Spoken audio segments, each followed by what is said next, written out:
The coaching staff set us up in regards to what spots have been filled, what's left to go. Let me see. Come off the top of my head here, Mark. Of course, the big splash, Corey Raymond, getting him from LSU, big time pickup for Billy Napier, and really hit the big splash there. And not only that you got him from LSU, Mark, but if he was willing to leave LSU, you can best bet there are all kind of programs around the country, especially in the Southeast, that would love to have Corey Raymond on their sideline.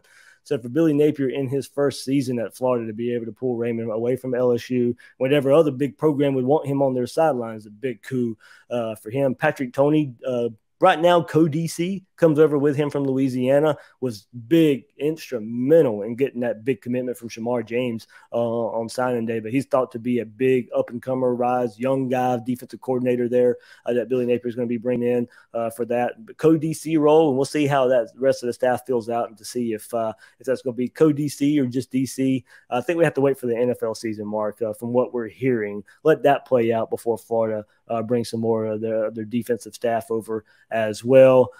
And then one more pull from USC, Kerry Colbert, the wide receiver coach at USC. He had been there for the last 6 seasons. He comes over from Florida as a wide receiver coach.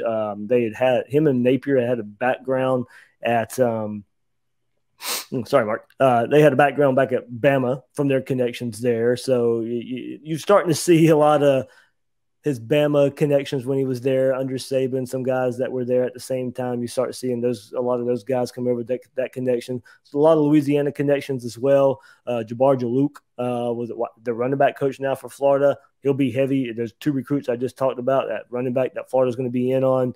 You best bet he's going to be heavy in with the relationship with those guys as well. So it should be a good mix, Mark, of some big names like, as I said, with Colbert from USC, Raymond from LSU, some guys from the NFL. I think they'll be probably have to wait when those seasons get over with before those are officially announced for Florida. But that's what we're hearing behind the scenes of where Florida's going to go to maybe fill out the rest of the staff. Well, David, if I'm not mistaken, as soon as you mentioned Kerry's name, I thought Dwayne Jarrett, Mike Williams, Reggie Bush, Matt Leinart. I think he was on all those USC teams, I believe. When he played? Yes. Yeah. If I could pull him, I might have to pull it up, Mark. But yeah, he's been there the last 6 seasons as a coach. So, that's he's only 39. So, yeah, you're probably right. As soon as you said that name, he would have been playing, 17, 18 years ago, early 2000s, maybe Carson Palmer range. Yeah. Summary I pulled up quickly. I think he was pretty good. Yeah. Yeah. So, but I mean, some of the names that he's Michael Pittman Jr., probably one of the biggest names there. In recent memory there that he's helped develop at USC. Good stuff. David Waters, Gators Breakdown. Last thing here, David, people checking out Florida football here in a couple days, and maybe a lot of people gave up on the Gators and didn't watch much down the stretch after a couple losses. Who are you looking to show us something here going into spring football in 2022? 2022? I love it. Hopefully Anthony Richardson can hit the ground running, Mark. It's going to be big for him as this big coaching change comes along. I think for but in regards to the ball game coming up Thursday, what do you want to see out of some young players either side of the ball? Hopefully,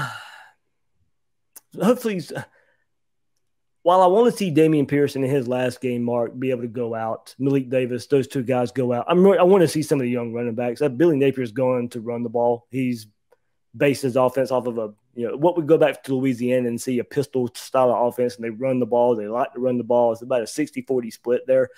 So can DeMarcus Bowman, Lorenzo Lingard, all throughout bowl practices, can those young guys get some carries? I want to see, as much as I want to see Damian Pierce go crazy in his final game, Davis as well, I'd love to see, as you kind of say, Mark, maybe a preview for 2022, some of those young running backs that we did not get to see a whole lot from this past season with DeMarcus Bowman, Lorenzo Lingard, I'd love to see if those guys can get in to the rotation more so in the bowl game. Naquan Wright, he got injured versus FSU, and Florida's used 3 running backs a whole lot this year. So would one of those guys be that third back if Florida's going to continue with a heavy rotation in the bowl game? And on the defensive side, I'll go Jason Marshall. Had an interception in that FSU game to end the season as well. He can kind of continue up. He's going to be taking that CB1 mantle away from Kaiir Elam.